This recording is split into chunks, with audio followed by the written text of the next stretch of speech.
मिलेगी?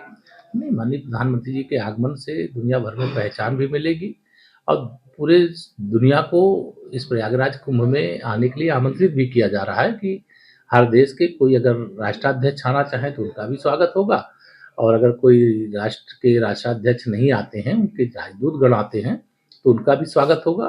प्रयागराज हर प्रकार से माननीय प्रधानमंत्री जी के मार्गदर्शन में, योगी आदित्यनाथ जी की अगुवाई में हर प्रकार से तैयार है। मतलब आप लोगों की सरकार इस बार के महाकुंभ को 2019 के कुंभ से भी और भव्य बनाने की अब आप तैयारी। इसको कल्पना कर सकते हैं कि वो अर्धकुंभ था, ये पूर्ण कुंभ है। जब पूर्ण कुंभ होता है तो स्वाभाविक तौर से उसका स्वरूप बड़ा होता है और सबसे बड़ी बात यह है कि कुंभ को लेकर के जो केंद्र की और उस समय प्रदेश की सरकारें, जब हमारी सरकार नहीं थी, हमारी पार्टी की सरकार नहीं थी, तो जो कुंभ के लिए जितनी ज़रूरत है उसका आधा पैसा देते थे। लेकिन आज मैं दावे से कह सकता हूँ कि पैसे की कोई कमी नहीं, जितना पैसा ज़रूरत है आया है, आगे भी जितना ज़रूरत होगी उतना आएगा। यहाँ पैसे की कमी से कोई काम प्रभावित नहीं। तैयारियों को देखने के लिए ये कितना बड़ा मतलब ग्लोबल लेवल पर कुंभ के आयोजन को पहुंचाएगा? देखिए, माननीय प्रधानमंत्री जी प्रयागराज के कुंभ को लेकर के बहुत गंभीर रहते हैं।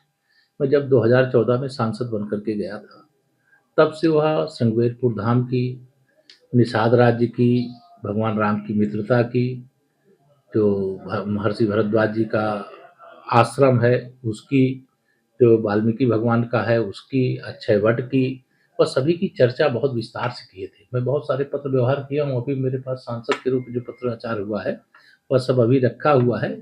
और उन्होंने जो कल्पना दी थी कि प्रयागराज में श्रृंगेरपुर धाम में निषाद राज जी और के साथ जो भगवान राम की गले मिलते हुए जो मित्रता की प्रतिमा है वह वहाँ पर आनी चाहिए। और आज हमें बताते हुए प्रसन्नता है कि वह स्वरूप खड़ा हो गया है और श्रृंगेरपुर का जो घाट है वह भी 2014 के पहले और 2024 में जो स्वरूप धारण किया है एक कल्पना से परे है।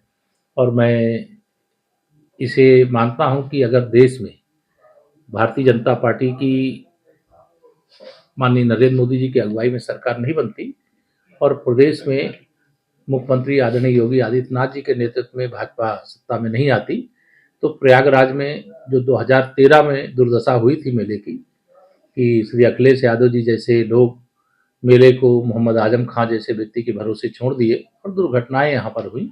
लेकिन आज स्वच्छता भी है, भव्यता भी है, दिव्यता भी है, डिजिटल कुंभ भी है, स्वास्थ्य की दृष्टि से भी, पर्यावरण की दृष्टि से भी, और कुंभ के जितने अच्छे से अच्छे स्वरूप की कल्पना की जा सकती है वैसा स्वरूप आज कुंभ का बन करके तैयार हो रहा है।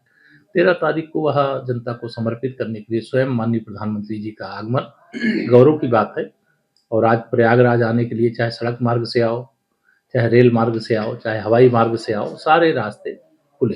प्रधानमंत्री के आने से इस जो कुंभ मेला 2025 है, इसको लेकर के माननीय प्रधानमंत्री श्री नरेंद्र मोदी जी के मार्गदर्शन में, नेतृत्व में, मुख्यमंत्री आदरणीय योगी आदित्यनाथ जी की अगुवाई में, मैं भी चूंकि प्रयागराज का रहने वाला हूं और कई कुंभ और माघ मेलों का तो साक्षी रहा ही हूं, लेकिन जैसी तैयारियां इस बार हो रही हैं और जिसको समर्पित करने के लिए, प्रयागराज को कहिए, कुंभ यात्रियों के लिए कहिए और मेला के लिए कहिए, समर्पित करने के लिए माननीय प्रधानमंत्री श्री नरेंद्र मोदी जी 13 दिसंबर को प्रयागराज की पवित्र धरती पर आ रहे हैं। मैं हार्दिक स्वागत करता हूं। और इस बार आप श्रृंगेरपुर धाम से कुंभ मेले का एक भव्य और दिव्य दृश्य देखने का अवसर पाएंगे। और पूरे मेला क्षेत्र के लगभग सभी पौराणिक, ऐतिहासिक जो स्थल हैं और जो मंदिर हैं, जो शक्तिपीठ हैं, जो 12 माधव के मंदिर है, जो अक्षय वट जैसा पवित्र स्थल है, वह सब कुछ एक अलग स्वरूप में, बड़े हनुमान जी का एक अलग स्वरूप बना है। आलोक शंकरी माता मंदिर का भी कॉरिडोर बन करके तैयार हुआ है। चाहे आप दशाश्वमेध घाट देखिए, चाहे मंदिर देखिए, चाहे नागवासुकी मंदिर देखिए, चाहे भगवान पितामह भीष्म जी का जो समाधिस्थ हैं और सैया पर लेटे हुए वह स्वरूप देखिए। मैं तो जिधर जा रहा हूँ मैं स्वयं जहाँ से योजना के सूत्र की शुरुआत होती वहाँ पर भी बैठता हूँ, और जब उसको प्रत्यक्ष रूप से यहाँ देखता हूँ तो बहुत ही आनंद है कि जैसा प्रयागराज हम लोग देखना चाहते हैं, अब धीरे धीरे उसके निकट आ गए। एक प्रधानमंत्री का आना, वो भी महाकुंभ शुरू होने से। For exclusive and insightful videos, subscribe to our new channel ABP Live Premium.